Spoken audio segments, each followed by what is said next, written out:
আর এই মুহূর্তে যে বড় খবর দিকে নজর রাখবো, জঙ্গি টার্গেটে অভিষেক বন্দ্যোপাধ্যায় এবং অভিষেক বন্দ্যোপাধ্যায়কে হোয়াটসঅ্যাপে মেসেজ করেছিল ধৃত লস্কর জঙ্গি রাজারাম রেগে।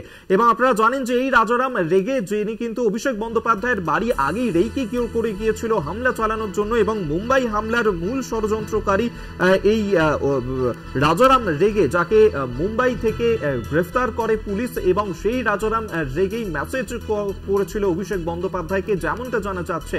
এবং মেসেজ করে দেখা করার কথা জানিয়েছিল এই রাজারাম রেগে, এক রাজনৈতিক নেতা সূত্রে দেখা করার কথা বলেছেন তিনি। আমরা এই নিয়ে আরো বিস্তারিত জানবো। রিয়া মাঝি আমাদের সঙ্গে এই মুহূর্তে টেলিফোনে রয়েছেন। রিয়া, কি আপডেট? দেখো অভিক, তোমাকে জানিয়ে রাখবো যে অভিষেক বন্দ্যোপাধ্যায়ের বাড়িতে পৌঁছে গিয়েছিলেন রাজারাম রেগে, অর্থাৎ তার বাড়ির আশেপাশের জায়গা তিনি রেকি করেছিলেন। এবং এখানেই প্রশ্ন উঠছে যে কেন তিনি গেলেন এই অভিষেক বন্দ্যোপাধ্যায়ের বাড়িতে। এবং শুধু তাই নয়, তার পিএ এবং অভিষেক বন্দ্যোপাধ্যায়কে তিনি তাদের ফোন নাম্বার জোগাড় করা, এবং পিএ কে যেমন ফোন করে তিনি বলেছিলেন একজনের রেফারেন্স দিয়ে, এবং তিনি একজন রাজনৈতিক ব্যক্তিত্ব যার রেফারেন্স তিনি দিয়েছিলেন, যদিও তদন্ত স্বার্থে তদন্তকারী আধিকারিকরা কিন্তু তার নাম নিচ্ছেন না যে কে সেই ব্যক্তি যার নাম রেফারেন্স টেনেছিলেন এই রাজারাম রেগে।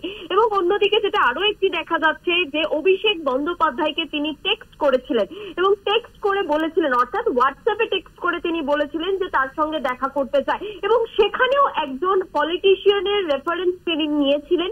এবং এই জায়গায় দাঁড়িয়ে যেটা দেখা যাচ্ছে যে 26/11 যে ঘটনাটি ঘটেছিল ডেভিড হেডলের সঙ্গে, তিনি যে বিভিন্ন জায়গায় রেকি করেছিলেন, সেই জায়গায় দাঁড়িয়ে কিন্তু ডেভিড হেডলেকেও এই 26/11 যে মূল ছকরি ডেভিড হেডলে, তাকেও কিন্তু বিভিন্ন রাজনৈতিকের রেফারেন্স দিয়ে তাদের সঙ্গে দেখা করিয়ে দেওয়ার কথা বলেছিল, এবং সেখানেই কিন্তু শিবসেনার নামও অব্দি উঠে এসেছিল। এবং এই জায়গাতে দাঁড়িয়ে ডেভিড হেডলে তারও যে স্টেটমেন্ট, তারও যে ভিডিওগ্রাফি যে স্টেটমেন্ট দিয়েছিল ডেভিড হেডলে, সেখানেও কিন্তু তিনি বলেছিলেন যে শিবসেনার যে হেডকোয়ার্টার সেখানে দেখা হয়েছিল এই রাজারাম রেগের সঙ্গে।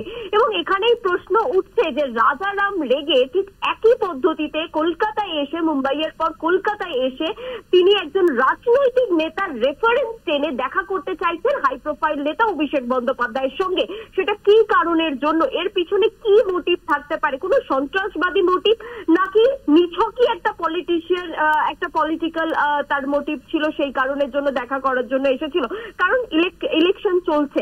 এই একাধিক প্রশ্নের উত্তর কিন্তু এখনো অমিল। এবং গতকালেই আমরা দেখেছি যে 29 অব্দি তাকে নিজেদের হেফাজতে পেয়েছে তদন্তকারী আধিকারিকরা, তাকে লাগাতার জিজ্ঞাসাবাদ করছে। আজকে কিন্তু তাকে জিজ্ঞাসাবাদ শুরু করেছে এসটিএফ এআরএস এর টিম, তাকে জিজ্ঞাসাবাদ শুরু করেছে, এবং ঠিক মূলত এই জিনিসটাই জানতে চাইছে। এবং অত্যন্ত গুরুত্বপূর্ণ যেটা, যে কলকাতায় তিনি একা এসেছিলেন নাকি তার সঙ্গে আরো কেউ ছিল, এবং কলকাতায় এসে যে 5টি নাম্বারের কথা বলা হচ্ছে, ফোন নাম্বারের কথা, যে সেই 5টি নাম্বার কার কার নাম্বার, একটি তো পিএ অভিষেক বন্দ্যোপাধ্যায়, বাকি আর 4টে নাম্বার কার, সেই বিষয়টাও কিন্তু একই সঙ্গে খতিয়ে দেখা হচ্ছে। এবং পাশাপাশি তোমাকে জানিয়ে রাখবো যে কলকাতায় এসে এই হরিশ মুখার্জি রোডে যে অভিষেক বন্দ্যোপাধ্যায়ের বাড়ি, সেখানে গিয়ে যে রেকি বা ফটোগ্রাফি ছাড়া আর কোথাও গিয়েছিল কিনা, সেই বিষয়টাও কিন্তু একই সঙ্গে বিভিন্ন জায়গায় সিসিটিভি ফুটেজ খতিয়ে দেখে দেখা হচ্ছে। এবং একই সঙ্গে যে মোবাইল গুলো সিজ করা হয়েছে তার লোকেশন ট্রেস করা হচ্ছে যে আর কোথায় কোথায় সে গিয়েছে।